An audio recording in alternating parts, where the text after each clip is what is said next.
നമസ്കാരം. ഇന്നത്തെ പ്രധാനപ്പെട്ട 10 പ്രവാസി വാർത്തകളിലേക്ക് സ്വാഗതം. ഒമാനിൽ പ്രവർത്തിക്കുന്ന മുഴുവൻ സ്ഥാപനങ്ങളും കമ്പനികളും ഏതെങ്കിലും അംഗീകൃത ബാങ്കുകളിൽ അക്കൗണ്ട് തുറക്കണമെന്ന് വാണിജ്യ വ്യവസായ നിക്ഷേപ പ്രോത്സാഹന മന്ത്രാലയത്തിന്റെ അറിയിപ്പ്.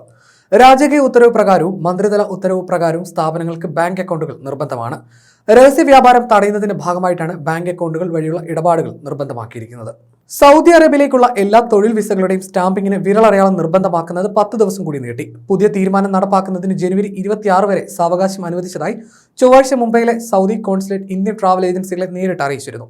നേരത്തെ ഈ മാസം 15 മുതൽ VFS വഴി സമർപ്പിക്കാനായിരുന്നു നിർദ്ദേശം. ജനുവരി 26 ശേഷം കരാർ ഏജൻസിയായ VFS വഴി വിരലടയാളം സമർപ്പിക്കണം.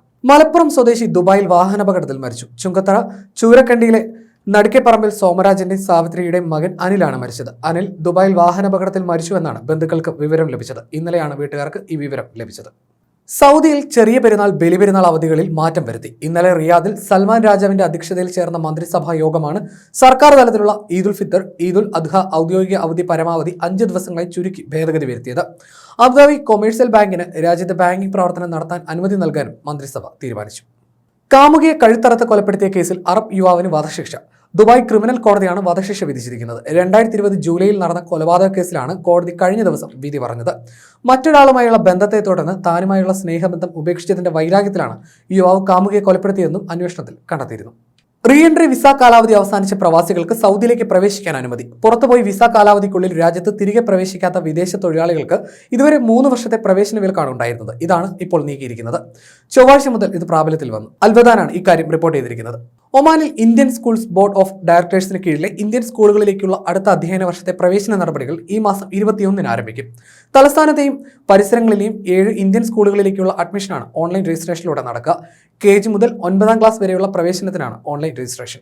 സൗദിയിലെത്തി 90 ദിവസത്തിനുള്ളിൽ ഇഖാമ എടുക്കാത്ത പ്രവാസികൾക്ക് 500 റിയാൽ പിഴ ചുമത്തുമെന്ന് ജവാസത്തിന്റെ മുന്നറിയിപ്പ്. വിദേശ തൊഴിലാളികൾക്ക് ഇഖാമ ലഭ്യമാക്കൽ തൊഴിലുടമയുടെ ബാധ്യതയാണ്. സൗദിയിൽ പ്രവേശിച്ച് 3 മാസം വരെയാണ് ഇതിനുള്ള സാവകാശം. ഈ സമയത്തിനുള്ളിൽ നടപടികൾ പൂർത്തിയാക്കിയില്ലെങ്കിൽ 500 റിയാൽ പിഴ നൽകേണ്ടി വരും.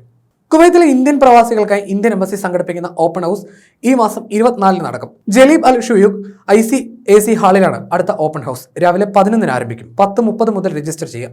Ambassador doctor Adarsh Swaika, embassy ഉന്നത ഉദ്യോഗസ്ഥർ എന്നിവർ പങ്കെടുക്കും. പ്രവാസികൾക്ക് ഓപ്പൺ ഹൗസിൽ വിവിധ വിഷയങ്ങൾ ഇവരുടെ ശ്രദ്ധയിൽപ്പെടുത്താം. ഹൃദയാഘാതം മൂലം റിയാദിൽ മരിച്ച പ്രവാസി മലയാളിയുടെ മൃതദേഹം നാട്ടിലെത്തിച്ചു. പാലക്കാട് പട്ടാമ്പി പുലമന്തോൾ കൊപ്പം വിളയൂർ സ്വദേശി നിമ്മിണികുളം മഹൽ കൊളക്കാട്ടിൽ അബ്ദുൾ റഷീദിന്റെ മൃതദേഹമാണ് നാട്ടിലെത്തിച്ചത്. 30 വർഷത്തോളം UAയിലും സൗദിയിലും പ്രവാസിയായിരുന്ന ഇദ്ദേഹം 3 മാസം മുമ്പാണ് അവസാനമായി നാട്ടിൽ പോയി മടങ്ങിയെത്തിയത്. ഇന്നത്തെ പ്രവാസി വാർത്തകൾ പൂർണ്ണമാകുന്നു. നമസ്കാരം.